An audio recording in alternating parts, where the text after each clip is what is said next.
ती कसं आहे, आताच्या पोरांना आयुष्यामध्ये छालच माणूसच गोष्ट वाटायला लागली. आले टेन्शन, गेली मरून. पोरगी नाही म्हणली, गेलं मरून. शाळेत काही मार्क पडली, गेली मरून. अरे भावांनो, तुम्ही जाचाल रे सुखात मरून, पण ज्या आई बापानं तुम्हाला लहानच मोठं केलंय त्यांनी खरं जगायचं कोणाकडे बघून. त्यासाठी टेन्शन घ्यायचं नाही रे, जे होईल ते पुढच्या पुढे बघायचं.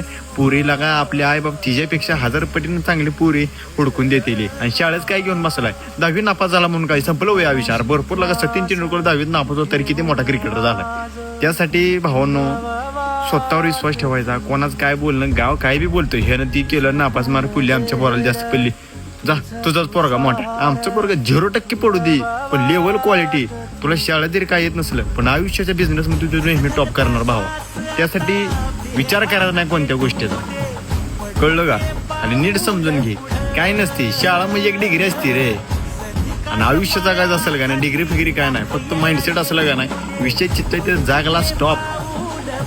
पटलं तर कमेंट करा आणि विषय सोडून द्या. आणि आत्महत्या तेवढ्या करायला बंद करा. Bye bye.